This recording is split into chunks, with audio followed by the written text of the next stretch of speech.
Hi guys, in this video we'll talk about NCHM-CT JEE mock writing strategy. Mock test जितने लोगों ने लिखना चालू नहीं किया फटाफट मॉक लिखना चालू करो। ये वीडियो में अपन देखेंगे कि मॉक स्कोर की जंपिंग क्या है, कौन से लेवल पे हम स्टैंड करते हैं एंड कैसे मॉक टेस्ट स्ट्रैटेजाइज करना है। और मॉक टेस्ट को थोड़ा सीरियसली लिखो। बहुत सारे स्टूडेंट मॉक लिख रहे हैं कि हाँ ठीक है तो जस्ट मॉक है, तो ऐसे ही रैंडमली लिख रहे हो।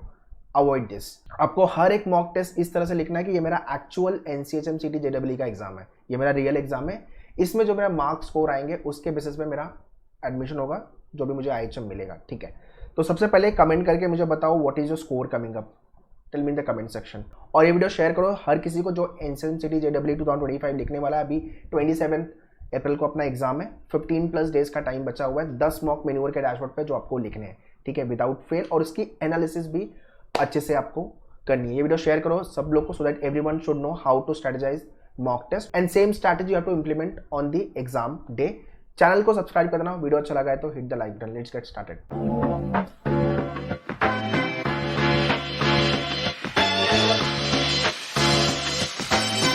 सो जिस दिन आप मेरा ये वीडियो देख रहे हो, tell me in the comment section what is your score coming up. आपका क्या स्कोर आ रहा है, मॉक की जंपिंग क्या है, मॉक स्कोर की जंपिंग क्या है। लेवल 0 पे हो 250+, लेवल 1 250 से लेके 350, लेवल 2 350 से लेके 400, level 3 400 to 500 marks, level 4 is 500 to 600 marks and level 5 600 to 700 marks out of 800। ठीक है, 200 क्वेश्चन आएंगे। अगर क्वेश्चन राइट हो तो 4 मार्क्स मिलेंगे, मतलब 800 मार्क्स का पेपर है। गलत हुआ तो -1 की पेनल्टी है। तो भाई क्वेश्चन गलत करना अफोर्ड नहीं कर सकते।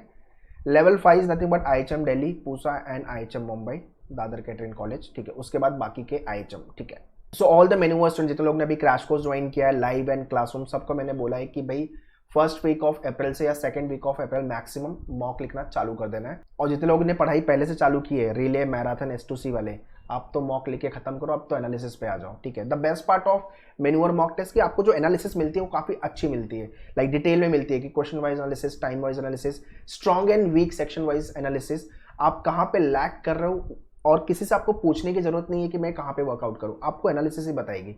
ठीक है, वैसे भी आपका फिर लाइकवाइज आपका time wise analysis, section wise, फिर क्वेश्चन वाइज सारी डिटेल में एनालिसिस आपको मिलेगी। इसलिए हर एक मॉक लिखने के बाद डैशबोर्ड पे जाओ, एनालिसिस आपको अच्छे से देखनी है। ओके, नेक्स्ट मेजर जो हर्डल्स आपको आएंगे वो ओवर कॉन्फिडेंट में हम मॉक लिखते हैं, स्कोर कम आता है, या अंडर कॉन्फिडेंट में लिखते हैं। ओके, कि मैंने पहला मॉक लिखा था मेरा स्कोर कम आया, मोरल डाउन, डीमोटिवेशन, ये सब चीज़ें आएगी। That is a part of the preparation, tension नहीं लेना है। पहला मॉक लिखोगे दिल टूटेगा आपका, स्कोर ऊपर नीचे आएगा, दैट इज ओके। 2-3 मॉक के बाद आप कोप करना चालू कर दोगे। बट क्योंकि मेरा मॉक में स्कोर कम आया तो मैं आगे के मॉक लिखना बंद कर दूं, नहीं लिखूं, वो गलती मत करना।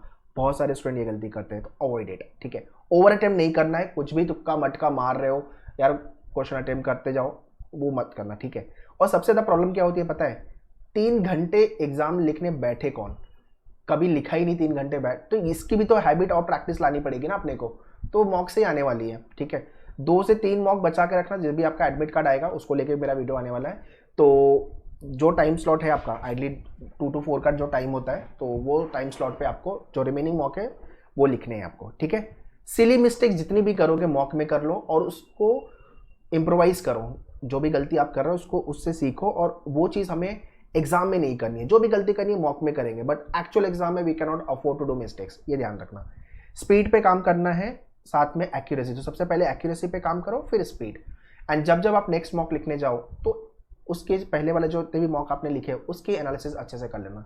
उस मॉक में आपने क्या क्या गलतियां की थी, क्या क्या चीज़ें आपको अवॉइड करनी है, क्या क्या चीज़ें आपको स्ट्रेटेजाइज करनी है, वो नेक्स्ट मॉक टेस्ट में आप कर पाओ। ठीक है, so on your Menuar portal there are 10 mock test, 200 each mock, 2000 question आप प्रैक्टिस करने वाले हो। Very important, service sector and GK के जो क्वेश्चन है इसको 3 से 4 बार देख लेना। हाई चांस है, आई रिपीट हाई चांस है, सेम टाइप का क्वेश्चन रिपीट हो। लास्ट ईयर हुआ था इसलिए बोल रहा हूँ। ठीक है, सो मेन्यूअर का ऑफिशियल वेबसाइट पे जाके you can join the mock program. और राइट, तो अभी के लिए आपकी लास्ट बैच 2025 की क्रैश कोर्स बैच चल रही है, एंड 12th of अप्रैल मतलब कल से आ रहा है आपका हाइस्ट वर्कशॉप। तो जितने भी मेजर इंपॉर्टेंट टॉपिक्स है वो 10 डेज में कवर होंगे, 10 डेज वर्कशॉप। तो अगर आपको डिटेल में सारे टॉपिक पढ़ने हैं then join crash course, otherwise you can join the heist workshop, website पे जाके ज्वाइन कर सकते हो। Sectional program logic, English, quant, maths हो गया आपका, जीके हो गया। If you are weak in any section you can check out the sectional program. Very important 10 mock लिखने हैं, जीके बूस्टर मॉक एंड आपका टॉपिक वाइज मॉक प्रैक्टिस के लिए बुक्स एंड ई बुक्स। तो सबका लिंक मैंने डिस्क्रिप्शन में दिया हुआ, या तो आप ऑफिशियल वेबसाइट पे जाके चेक कर सकते हो। और so kindly log on to menuedu.com, official website of the Menuar, go to the courses, hotel management, NCHM CT JEE, और यहाँ पे आपका crash course and the heist workshop. So crash course batch में जितने भी लेक्चर अभी तक हुए हैं उन सब की रिकॉर्डिंग आपको मिल जाएगी, और आगे वाले लेक्चर भी आप आराम से अटेंड कर पाओगे। And if you want to join heist workshop तो you can join this heist workshop. 10 days workshop है ये, 20 hours and mock you will be getting, ठीक है। और 26 वेरी इंपॉर्टेंट, 26 की भी बैचेस हमने लॉन्च कर दिया है। So any of your friend और relative those who want to start their preparation for top IHM, you can share this information to them as well. वैसे ही आपका self study course, sectional program and आपका mock test, तो सबका link description में, kindly check the description. So या as I told you, for every mock test you should be serious. यार ये वाला मॉक मैं लिख रहा हूँ तो ये ऐसा नहीं कि मैं रैंडमली लिख रहा हूँ मॉक, फोन में लगा हूँ मैं, फिर इधर उधर जा रहा हूँ मैं, ठीक है, नहीं। आप 3 घंटा बैठ रहे हो मॉक लिखने, तो फोकस होके मॉक लिखो। मेक श्योर आपका बेडरूम लॉक रहे, फोन साइलेंट या स्विच ऑफ मोड पे रखो, ठीक है। रफ पेपर लेके बैठो, pen and paper, okay, water bottle लेके बैठो, और टाइमर तो लगा ही आपके मॉक में, ठीक है। ये सारी चीज़ें आपको एग्जाम में भी मिलेगी, ठीक है। बट हर मॉक टेस्ट आपका एक्चुअल NCHM CT JEE का मॉक है, एग्जाम है, ये मान के आपको एग्जाम लिखना है। और हाँ, जैसे ही मॉक खत्म हो जाए उसके एनालिसिस अच्छे से करो, क्वेश्चन की एनालिसिस, टाइम की एनालिसिस एंड एक्यूरेसी, कितने क्वेश्चन मेरे राइट हुए, कितने क्वेश्चन मेरे गलत हुए। तो मॉक होने के बाद सबसे पहले जाके वो क्वेश्चन देखो जो आपने अटेम्प्ट किए थे बट रॉन्ग हो गए, क्योंकि यहाँ पे टाइम एंड मार्क्स दोनों का लॉस हुआ है, तो ज़्यादा बड़ा लॉस हुआ है यहाँ पे, ठीक है। उसके बाद जो क्वेश्चन आपने अटेम्प्ट राइट किए हुए वो देखो कि भाई यहाँ पे मैंने टाइम कितना लगाया, 30 सेकेंड में हो सकता था बट मैंने 1-2 मिनट का टाइम लगा दिया, तो टाइम कम करने की ज़रूरत है। और तीसरा जो क्वेश्चन आपने अटेम्प्ट किया ही नहीं है उसको सॉल्व करो। This is how you should do the analysis of the mock test. Maximum जनता मॉक लिखने के बाद सब बंद कर देती है, अब हो गया खत्म सब, एनालिसिस तो करती ही नहीं है। कौन एनालिसिस करे? या तो उनको अपने फेलियर को फेस करने की का जो बोलते हैं ना कि यार कौन फेस करेगा, छोड़ जाने से, गलत हुआ तो हुआ, जो भी रीज़न होगा, नहीं, आपको आपका फेलियर फेस करना है। आपने ठीक है क्वेश्चन गलत हुआ है, कोई बात नहीं है, उसके एनालिसिस करके उस पर वर्कआउट करो ताकि आगे वो गलती ना करो, या तो एग्जाम में सेम टाइप का क्वेश्चन आ गया तो आप कर सको। तो भागो मत, अपने वीकनेस से या गलतियों से मत भागो, ठीक है। Benefit of writing mock test, you get familiar with the interface, time pressure मिलेगा आपको, स्ट्रॉन्ग वीक एरिया का एक्नॉलेजमेंट मिलेगा, and you will be building your D-Day exam day strategy, ठीक है। बहुत सारे लोग को यही नहीं पता कि 7 नेक्स्ट नहीं करोगे तो आंसर सेव नहीं होगा, है ना, वो मार्क कर देते फिर नेक्स्ट सीधा जंप करते हैं क्वेश्चन पे, वो नहीं होना चाहिए। बटन आपको प्रेस करना है 7 नेक्स्ट का, नेक्स्ट क्वेश्चन पे जाने के लिए। Toggling of the button, interface, scroll कैसे करना है, बिकॉज RC वाले पैराग्राफ बेस्ड क्वेश्चन आ गए तो आपको स्क्रॉल करना पड़ेगा, ये सब की हैबिट चाहिए होगी, इसलिए मॉक लिखना जरूरी है, ठीक है। एंड लास्टली, कितना टाइम मैं पर सेक्शन को दूँ, ये मैं आप पे छोड़ता हूँ, but general time ideally one should give this much. Logic में 30 क्वेश्चन के लिए 35 मिनट्स, अगर आपको यहाँ पे टाइम 5-10 मिनट्स ऊपर नीचे करना है वो आप अपने हिसाब से कर लेना, बट सारा सेक्शन आप राउंड में सॉल्व करो, राउंड 1, राउंड 2, राउंड 3।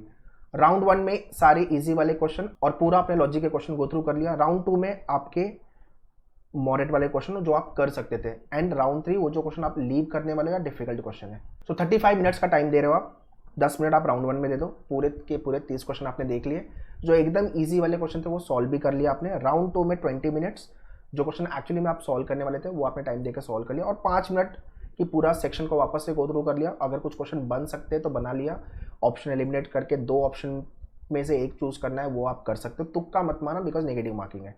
तो इस तरह से आपको राउंड 1, राउंड 2, राउंड 3 सॉल्व करना है पेपर को सेक्शन वाइज, ठीक है। ऐसे ही बाकी के सेक्शन को भी यू कैन वर्कआउट।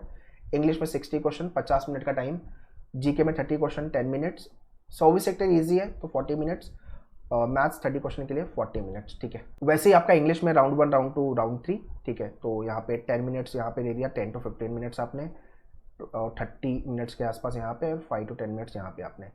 जो सिंगल लाइनर क्वेश्चन है, एंटोनिम सिनोनिम क्वेश्चन है, ग्रामर वाले क्वेश्चन है, 1 लाइनर, वो राउंड 1 में करो ना। तो राउंड वाइज सॉल्व करने का बेस्ट पार्ट क्या है कि आपने सेक्शन में जितने भी क्वेश्चन है वो पूरे देख लिए, ईजी वाले सॉल्व भी कर लिए।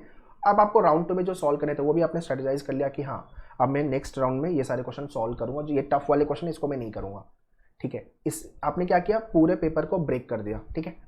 Likewise GK round 1, round 2, service sector and आपका मैथ्स का सेक्शन, ओके। तो हर सेक्शन के लिए कितना टाइम डिवोट करना है वो मैंने बता दिया। अब ऑर्डर ऑफ अटेम्प्ट क्या होना चाहिए वो आप डिसाइड कर लो। आइडली लोग स्टार्ट करते हैं जीके से, फॉलोड बाय लॉजिक या तो English, second third, second third and fourth fifth fourth fifth, है ना। मैथ्स का सेक्शन लोग लास्ट में रखते हैं और फोर्थ पे सर्विस सेक्टर रखते हैं। तो आप मुझे कमेंट करके बताओ what order of attempt you people are following, और क्या स्कोर आपका बन रहा है ना। स्कोर अभी कितना आ रहा है और क्या प्रॉब्लम फेस हो रही है। तो मेरा नेक्स्ट वीडियो उस टॉपिक को लेके रहेगा, ठीक है। So that's all guys in this video. ये वीडियो शेयर करो हर किसी को, so that everyone should be benefit from this video. And very important, 2026 की marathon batch we have launch and 2027 को लेके S2C बैच।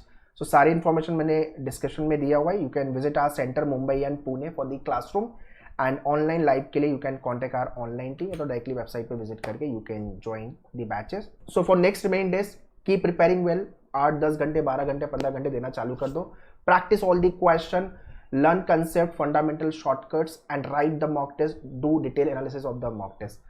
600 प्लस का स्कोर आ रहा है तो बहुत सही स्कोर है, 600 के ऊपर भी जा रहा है तो भी अच्छा स्कोर है, बट कोशिश करो आप 650 प्लस स्कोर लाने का। All the very best, thank you.